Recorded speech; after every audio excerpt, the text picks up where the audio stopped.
Bueno, mientras escuchábamos y veíamos de Mónica, yo he estado viendo fotografías, como cuando estás en casa, ¿no?, y abres la lata de la fotografía. Yo todavía tengo alguna lata por ahí, no sé vosotros, no todo es ordenador.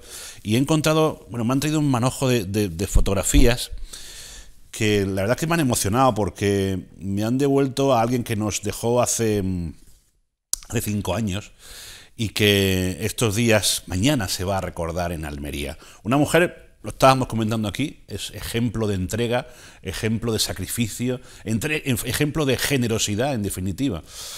Como contaba antes, una mujer que en su día lo dejó todo en Almería, dejó pues todo el confort que aquí podemos tener para marcharse a la otra orilla, marcharse a Nicaragua, un país pues donde hay infinidad de problemas, pero ella quería estar precisamente con los que más problemas tenían y con los que lo estaban pasando peor. Y montó allí pues una especie de sucursal de Almería, en mitad de la selva, ¿no?, en mitad de la jungla, y dio mucho amor. Ella era... Bueno, quiero enseñar esta fotografía, que tenemos alguna por ahí, pero quiero enseñar esta porque es fiel reflejo de lo que era María Luisa Castillo. Me acompañan dos personas hoy aquí en nuestro plató, que la conocieron muy de cerca y que están impulsando ese homenaje que mañana se le va a rendir en Almería. Bernardo Casimiro y María Jesús Alcalá, buenas tardes. Buenas tardes. Bienvenidos, ¿cómo estáis? Muchas gracias. Gracias, bien. Gracias a vosotros por venir, por mantener viva la memoria, ¿no?, de María Luisa, que con vuestra visita, con vuestro gesto, con ese homenaje que se le va a rendir mañana, hace que esté presente con nosotros, que siga con nosotros, ¿no? Una mujer, lo estábamos comentando antes, ¿no?, que nos ha dado ejemplo de tantas cosas, ¿no?, que porque mañana perdamos un ratico de tiempo en recordarla, no hacemos nada mal, ¿verdad? Al contrario, hacemos una cosa que nos va a llenar a todos, porque siempre cuando venía a Almería llenaba, donde iba, llenaba a las personas que estaban con ella.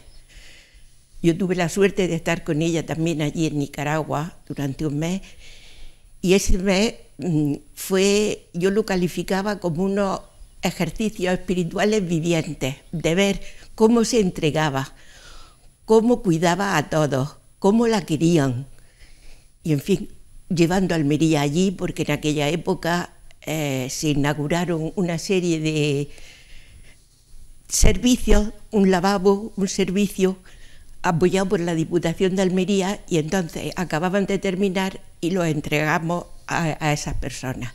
Así que fue una experiencia increíble, y vivir cerca de ella más increíble todavía. Bernardo, por si alguien no recuerda a María Luisa, si alguien no la conoció, no ha oído nunca hablar de ella, ¿cómo la podríamos definir? ¿Quién era María Luisa Castillo?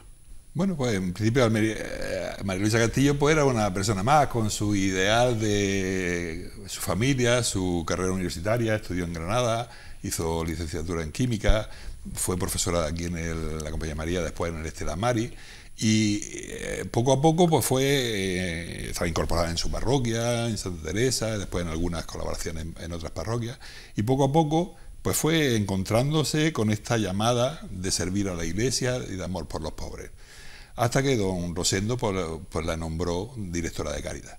Y ese cambio de directora de Cáritas pues la hizo meterse en un mundo ya no teórico, sino que empezar a ponerlo en práctica. Después saltó, fue directora de Cáritas en Andalucía, llegó a ser responsable de formación en Cáritas Española, tuvo una serie de actividad, pero quizá una de las cosas que entonces el delegado de misiones aquí, don Jesús Peregrín, pues le orientó hacia hacer esta experiencia. Entonces ya hacía 11 meses de trabajo aquí en el colegio, y se iba un mes de vacaciones. Su mes de vacaciones se iba a Nicaragua, y ahí se fue donde, después desde Cáritas de Almería, se hermanó con aquella de Cáritas de Granada en Nicaragua, y poco a poco empezaron a germinar los proyectos. Pasó el huracán Mitch, que fue un encuentro con una pobreza, una prueba tremenda, y después al año siguiente, año y pico, hubo un terremoto allí en la Laguna de Apoyo, en la diócesis que ella estaba de Granada, y a ella le pilló en medio del fregado. Y entonces pues puso sus conocimientos en marcha. Dice que la pobreza le llamó de tal forma que dijo que su sitio no estaba en Almería, sino que estaba junto a los más pobres. Y entonces de los plásticos de aquí de Ejido, pues, y pequeñas estructuras que le hicieron, pues montaba las casas donde se recogía esta gente. Y de ahí nació un poco la necesidad de ir buscando recursos de Diputación, de Ayuntamiento, de otras entidades de Valencia, de otros sitios, y empezábamos de alguna forma a construir. Entonces se realojaron a estas viviendas. Y ella lo que vio es que su vida era allí, no aquí. Entonces pasaba los 11 meses allí y después aquí. Es verdad que en este tiempo también, antes de hacer el abandono, pues se produjo el sínodo diocesano en Almería. El sínodo diocesano, pues de 4 ponentes, 3 presbíteros, hombres y una mujer laica. Ahora que estamos viendo esta fotografía, perdóname, Bernardo, pero aquí dice mucho de su relación con Almería, aún a pesar de la distancia. Esto es imagen de ahí de Nicaragua, es una celebración, ella con su guitarra, con su alegría, pero fijaos que aquí está la Virgen del Mar y por supuesto está la bandera de Almería. Aquí se estaba celebrando la festividad de la Virgen del Mar.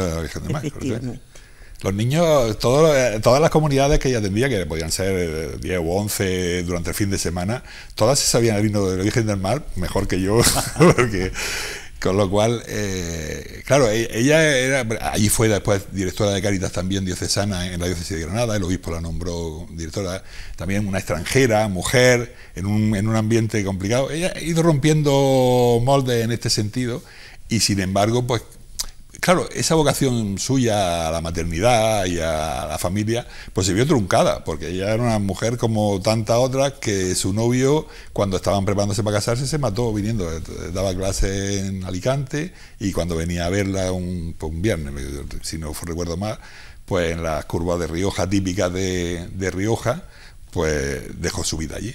Y, o sea, ella, ante eso, mucha gente se viene abajo, ¿no? Tal, pero sin embargo ella, pues su maternidad después yo la he visto en Nicaragua, cómo los niños se la abrazaban, cómo los ancianos se la abrazaban, cómo íbamos a una comunidad y la gente me abrazaba a mí, como si la abrazara a ella, pensando que dice, tú estás aquí por María Luisa, ¿no? Y esta sensación de esa maternidad que ella de alguna forma encarnaba a la Iglesia, pues allí lo notaba, ¿no? Lo hacía sentir. Ahí estamos viendo algunas imágenes suyas. Del principio, antes de ponerse mala, claro. Ahí está. Es que era preciosa. Qué maravilla. Preciosa. Qué maravilla su personalidad, su manera de entregarse, ya la estamos comentando, ¿no? Y esa generosidad, ¿no? A mí me parece algo alucinante. O sea, me parece todo un ejemplo, pero para muchos, que nos ahogamos en el más mínimo vaso de agua, en la más mínima gota. Y tú comentabas, ¿no? Cómo se enfrentó a ese terremoto, a ese huracán, cómo se ha enfrentado incluso a la situación política y a la situación lamentable que hay en aquel país, ¿no? Donde hay algún que otro sobresalto y donde es fácil que te aparezca alguien con un fusil en la mano, ¿no? Nos sirve de ejemplo. ¿Qué va a pasar mañana? Pues mañana que tenemos una Eucaristía en la catedral, en la cual pues hemos invitado a todos aquellos que han tenido relación con María Luisa y la otra orilla, y después queremos tener una mesa redonda donde cada uno aporte o aportemos esas vivencias que tuvimos con ella y sirvan pues para recordarla y recordar esa vida que tuvo de entrega hasta la muerte, porque estaba muriéndose y seguía hacia adelante y venía a curarse un poco, y en cuanto se mejoraba un poco ahí en Valencia, que no podía, que teníamos que ir a cuidarla, se volvía a ir y seguía, y volvía y seguía. Recuerdo alguna de esas últimas visitas a Valencia, que me llamaba: Alfredo, estoy por aquí otra vez, he venido para ir a Valencia, y me hablaba pues de esos cirios que necesitaba para la pequeña iglesia allí en Nicaragua, en fin, es que aún recuerdo esa llamada y su voz, ¿no? Sí. Qué mujer, qué mujer. ¿Cómo sentó la muerte de María Luisa allí en Nicaragua? Pero quizás no es la expresión, ¿no? ¿Cómo se tomaron los niños de aquel poblado, la familia? ¿Cómo llevaron su marcha?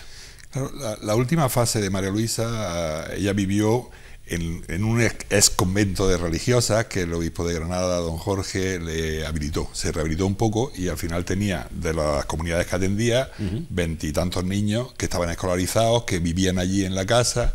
Y los niños, claro, fueron viendo de alguna forma su deterioro, sí, porque era evidente, era palpable. Las últimas veces ya iba en silla de ruedas, el coche tenía que ir casi encajonada en un asiento para que no se moviera, porque cualquier movimiento. El problema de ella es que el cáncer de mama le pasó a hueso. Entonces al final, pues claro, se va debilitando. Era de cristal. Eran de cristal. Entonces en las carreteras allí son para nota, ¿no? Y más en los sitios donde ella iba. Ella en tantos sitios, en tantas capillas, no había presencia de la Iglesia Católica ni de prácticamente de civilización. Y a estos niños son los que de alguna forma les facilitó la posibilidad de tener una educación, que es un poco lo que al final cambia la mentalidad, cambia las posibilidades de esperanza.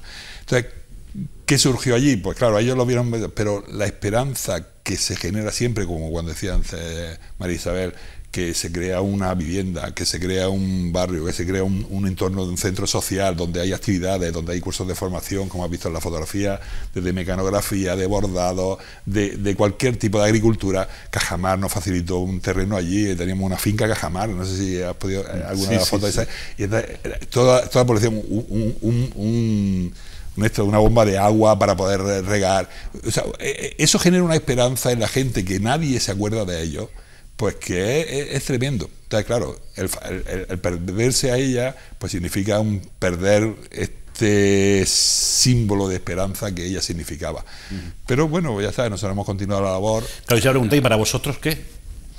¿Vosotros qué supuso la marcha y qué ha supuesto? ¿Cómo estáis ahora? ¿Qué es de la otra orilla? Bueno, pues la otra orilla sigue, que ha disminuido mucho, porque entre que ella movía falta el motor, falta la locomotora. El motor. Y luego también estaba formada por bastantes personas mayores que han ido falleciendo, y entonces nos vamos quedando menos.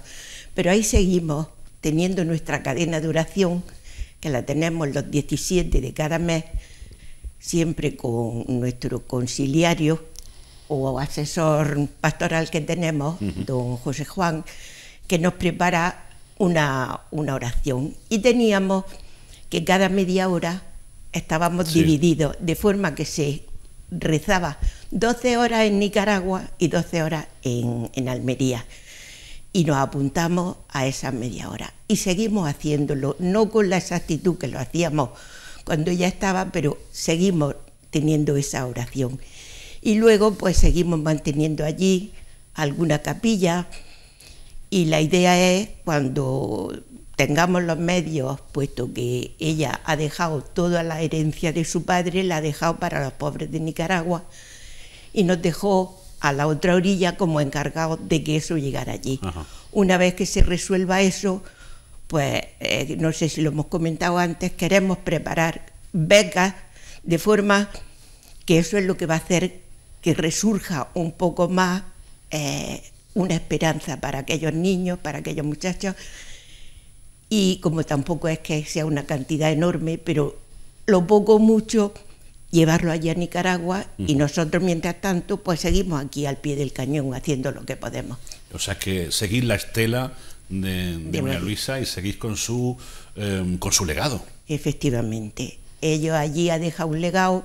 Has dicho que supuso, nada más que las imágenes que nos llegaron de su entierro, decía lo que había sido María Luisa, porque fueron conmovedoras. Aparte de el obispo de Granada lo presenció, y la cantidad de sacerdotes, personas, niños, de todo, estaba en la catedral, que no cabía un alma con ella. Y todos los años siguen haciendo ese funeral. ¿Sí? Y nos mandan las fotografías. Sí, ella se quedó allí enterrada porque era lo que ella quería, y todos los años siguen el día 31 de enero haciendo una Eucaristía por ella, y siguen llenándose la catedral, porque siempre nos mandan esas fotografías y lo podemos apreciar. La historia de amor de una joven almeriense, por los más pobres y también por Almería. Llevaba Almería por todos sitios, llevaba su bandera, su Virgencica del Mar. Qué barbaridad. Bueno, la cita es mañana. Hemos dicho, ¿la catedral a qué hora? A las 7:30. 7:30, que no falte nada. Y mañana a 7:30 en la catedral. Y después... Mesa redonda en el transcurso de la catedral. Tendremos, pues, todos los que quieran participar están invitados. Perfecto. Y seguro que ella también va a estar por ahí, en algún rinconcico va a estar. Por lo menos bicheando. en nuestro corazón seguro. Sí, lo notamos. Yo creo que la última vez que estuvimos con ella, sí, eso fue cuando se hizo una celebración como Virgen Sagral, se consagró por don Adolfo como Virgen Sagral, que era una... Bueno, pues algo poco usual, poco habitual en la iglesia. Pero sin embargo, pues ella manifestó estos votos de tener un novio, y ese novio era Jesucristo, ¿no? Y esa consagración, que le pusieron el anillo, que una lámpara de aceite, me acuerdo, un ritual precioso. Pues yo creo que volveremos a la catedral después de aquella celebración que hace ya unos cuantos años, y la tendremos presente, y seguro que estará con nosotros. Estará orgullosa de veros a todos reunidos ahí en su nombre y en su memoria. Bueno, siempre uno piensa que podía hacer mucho más de lo que hace, pero es verdad que nos metemos en una dinámica, y la dificultad y la edad, vamos avanzando todos. Bueno, pues muchísimas gracias por haber venido. A vosotros. A vosotros por invitarnos, y felices de estar aquí contigo y con Interalmería, claro. Ha sido un placer. Igualmente. Mañana a las 7:30 en la catedral. No os olvidéis, ¿vale? Y poneros la agenda, poneros una alarma para que no falléis.